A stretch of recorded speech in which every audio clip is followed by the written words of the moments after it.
Well, hello again. This is Ray Parrish, and once again, deep thanks to the Spirit of Truth.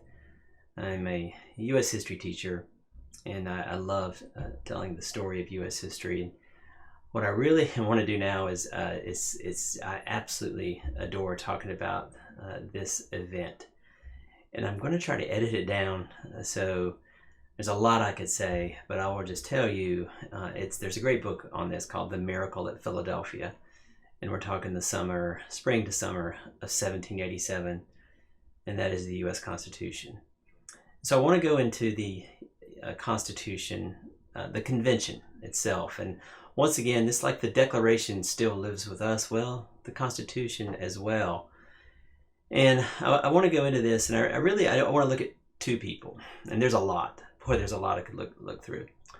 We could look through, but I'm just telling you, I want to look at James Madison, and I want to look at Ben Franklin and understand the impact they had on the Constitution and just America in general.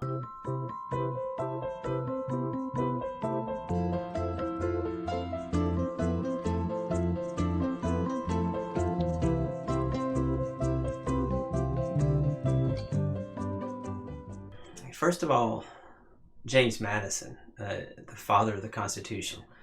But James Madison is fascinating. He's a very tiny little guy who did not believe he would live very long in life. He thought he would die young. Well, actually, by the way, he's the last founding father to die. And the thing I think I want to focus on here is how he really understood human nature. He realized that people were flawed, deeply flawed. They had lots of problems. But if they were totally flawed, is there any way you could do we the people? And so one of his great ideas, and I'll just go ahead and tell you, a lot of what he wanted didn't come with the Constitution, but the idea of three branches. And I think I mentioned that last time. Look at the human body, mind, body, and soul. The idea of a legislative, executive, and judicial branches, so there could be constant sort of tension among everyone. He didn't want one person to have all of this incredible power. James Madison understood, like I've said, power corrupts. And I think, by the way, the idea of a person with lots of power, you just can't trust them. Power is just going to be it's what it's going to do to them. And so that's why the separation, the three branches. And I would just say, I think Jesus would see that. And by the way, Nietzsche, if you're an atheist watching this, Nietzsche is a person also who was like, anybody with this absolute power kind of idea. And so I think we have to put Madison into this and try to understand how I'll just say this. He wanted to see the federal government as not some gigantic government that controls everyone. He honestly wanted to see it as an umpire, because he, in the 1780s, saw how the states were becoming powerful, how they were ignoring each other. He saw more laws in his home state of Virginia in less than a decade than since it was born in 1607. And see, he saw the corruption of state power, and he wanted to see the states brought together. And I will just tell you, there was not some gigantic movement to bring the states together. A lot of people thought America is just going to be like Europe, like Africa, eventually South America, lots of little bitty countries.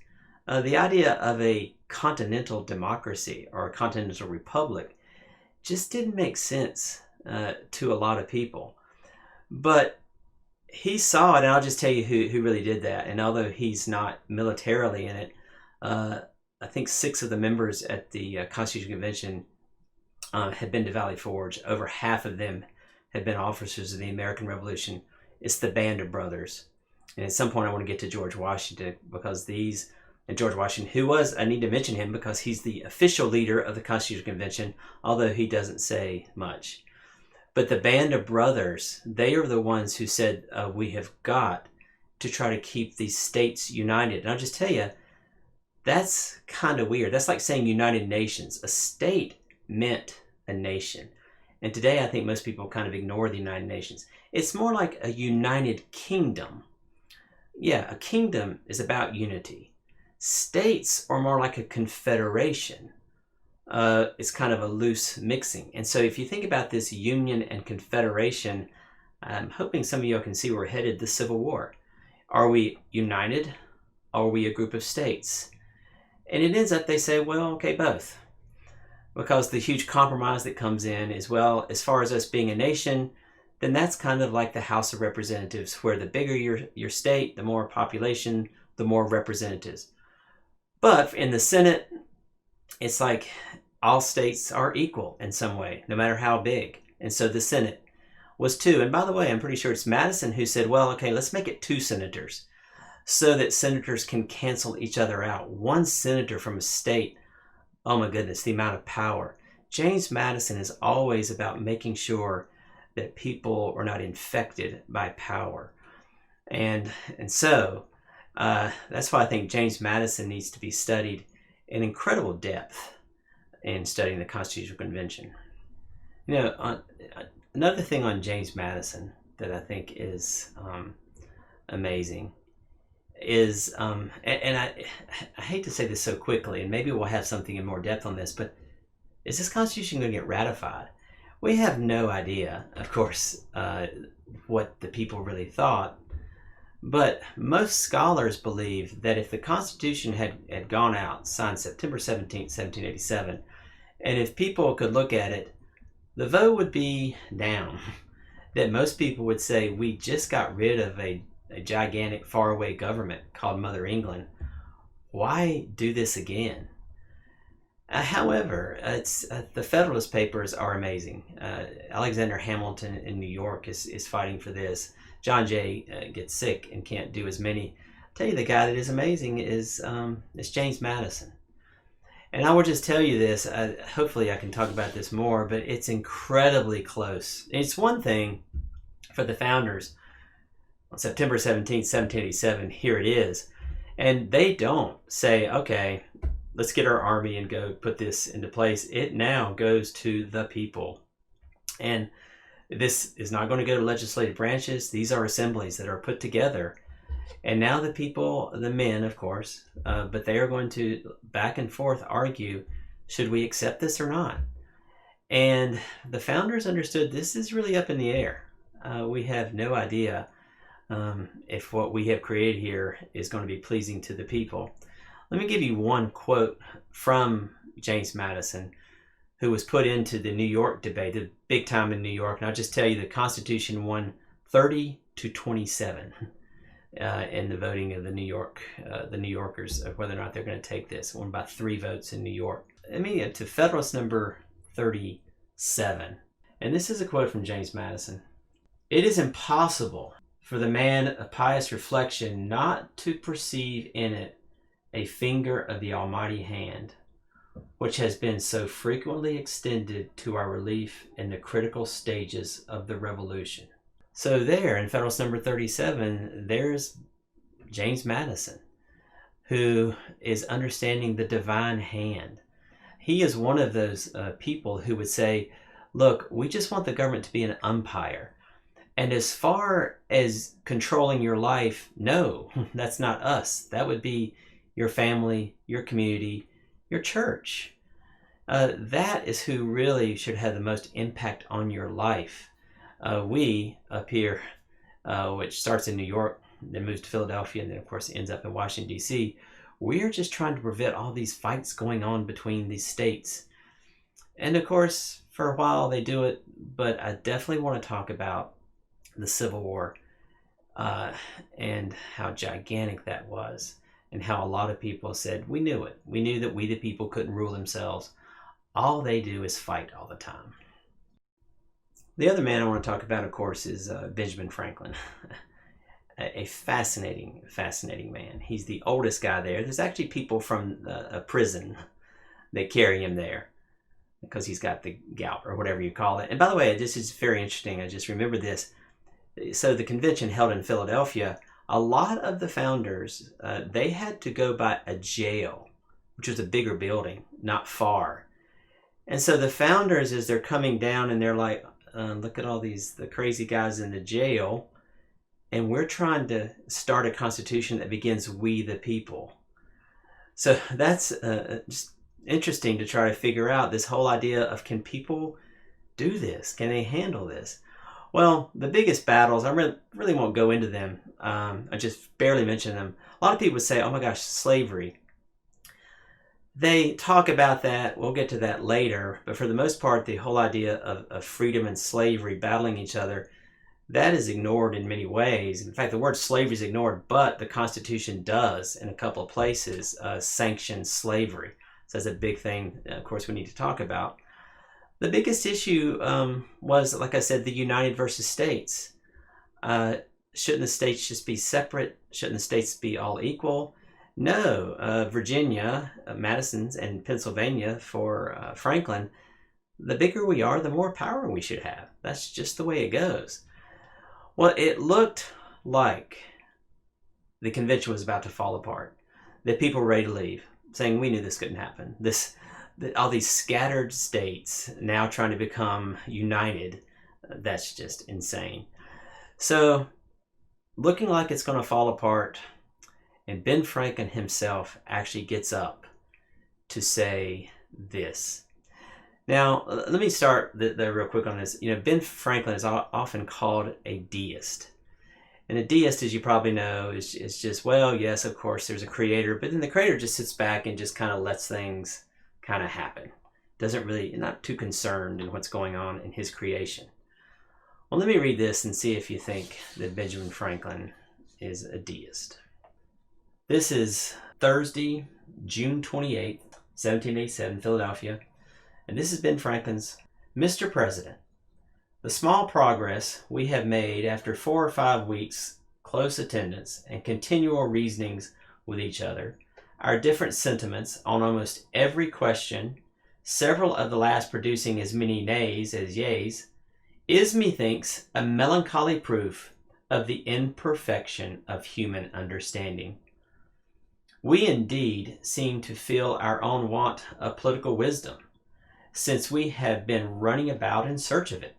We have gone back to ancient history for models of government, and examined the different forms of those republics, which, having been formed with the seeds of their own dissolution, now no longer exist. And we have viewed modern states all around Europe, but find none of their constitutions suitable in our circumstances. In this situation of this assembly, groping, as it were, in the dark to find political truth, and scarce able to distinguish it, when to us, how has it happened, sir, that we have not hitherto once thought of humbly appealing to the Father of lights to illuminate our understandings. In the beginning of the contest with Great Britain, when we were sensible of danger, we had daily prayer in this room for divine protection. Our prayers, sir, were heard, and they were graciously answered. All of us who were engaged in the struggle must have observed frequent instances of superintending providence in our favor. To that kind providence we owe this happy opportunity of consulting in peace on the means of establishing our future national felicity. And have we now forgotten that powerful friend, or do we imagine that we no longer need his assistance? I have lived, sir, a long time, and the longer I live, the more convincing proofs I see of this truth, that God governs in the affairs of men. And if a sparrow cannot fall to the ground without his notice, is it probable that an empire can rise without his aid? We have been assured, sir, in the sacred writings, that except the Lord build, they labor in vain that build it. I firmly believe this, and I also believe that without his concurring aid, we shall succeed in this political building no better than the builders of Babel. We shall be divided by our little partial local interest, our projects will be confounded, and we ourselves shall become a reproach and a byword down to future age. And what is worse, mankind may hereafter this unfortunate instance despair of establishing governments by human wisdom, and leave it to chance, war, and conquest. I therefore beg leave to move that henceforth prayers, imploring the assistance of heaven and its blessing on our deliberations, be held in this assembly every morning before we proceed to business, and that one or more of the clergy of this city be requested to officiate in that service. Well, Benjamin Franklin is obviously a theist. He said in his later in life, as far as Jesus and the miracles and the resurrection, he has never studied it that well, but he said, he'll find out later. But the idea of a deist, of a God who's not in your life at all, it's obvious that Ben Franklin is a theist who realizes that God is here. And of all the people, I think every other one of the founders there basically, belonged to a church, had signed their word that they belonged to a church. Not so much Ben Franklin, who seems to come and go on that issue, but here he is. He's the one calling for prayer. Now, I'll tell you what happened. It's seconded by Roger Sherman, an amazing devout believer. But then they start talking about it, and Alexander Hamilton, who's there, comes in and says, if the people out there see preachers showing up, they'll think, oh no, what's going on in there? Also, do we have anything that can pay these guys? And so it's never voted on. And so a preacher won't come in, although a lot of people think the founders certainly started to pray. And there is, by the way, a statement is put out, I think by Edmund Randolph of Virginia, who says, we will, I tell you what, we will celebrate on July 4th, and we will go to hear a Baptist minister. And most of the framers of the Constitution do that. They do on July 4th to celebrate, obviously, American independence. And they will go and listen to a minister who is obvious. And many of them talk about that, how this really hits them in the heart, in the soul of what he is saying to them. And so the idea of Ben Franklin, calling for a prayer, technically doesn't happen, but it seems pretty obvious that, hey, this turns around. By the way, not long after this statement, it's called the Great Compromise. And the Great Compromise is basically saying, okay, united, okay, we'll be that in the House. I think I already mentioned this, but in the House, bigger your state, the more legislators you have, people you have in the House. Senate, you're all equal. The states are about the Senate. A tiny little state can have two, a big state can have two. And so that is right away, one of the dilemmas is the united versus states that I talk about a lot with my students. Still goes on to this day. Who controls us? Our state or the union, or united? The freedom versus slavery idea I'll talk about later. That also is launched here, and we'll see that as a gigantic dilemma. I will tell you that James Madison thought the real rivalry at the convention was actually between North and South. And so, looking at where this is all headed to the Civil War, and what I will say, and I'll say this in closing, a lot of the founders, as they were dying, a lot of them were worried about what they had done.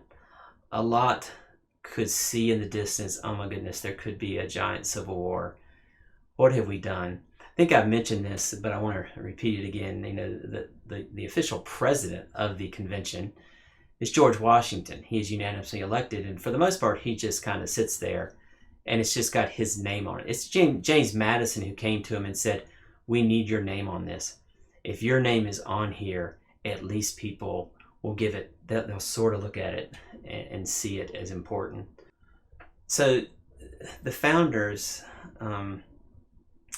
as they are dying in the early 1800s, the fear that a lot of them had that what they've done, is this going to last? George Washington's very famous quote said this many times, we the founders are doing this. He said this during the Revolution here. We're doing this for millions yet born. That would include us. We are letting the people have power over, we the people replaces I the king. This is for millions unborn. And yet he also says, and this is verified by a great professor named Gordon Wood, who, this is less known, but George Washington also said very privately, I give it 20 years. The founders themselves had no idea, would this last? Could the republic last? And so miracle number one, I'm going to say here, just to close this, miracle number one really is the Constitution. And miracle number two is really the Civil War ending at Easter time. Well, I just want to close with this, and I hope we said this earlier, two of your favorite words of all time, unconditional love.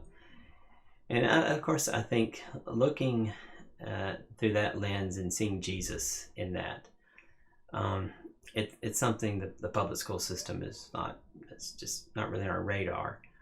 I do want to put our founding fathers into that, because I do, the founders were really worried of what they were putting together. A lot of them, as they are dying in the early 1800s, they are wondering, like, oh my goodness, is this going to fall apart? A few people like Thomas Jefferson seemed optimistic, but a lot, they sort of saw a big Civil War coming. But I do want to end with this appreciation of the founders, while at the same time understanding their flaws, so to not worship them. And I don't think they'd like to be worshipped, but I think they would, I hope, would point to a higher power and saying, that is where truth really comes from. But I just want to thank y'all for watching this, and I hope to see y'all again soon. Thank you.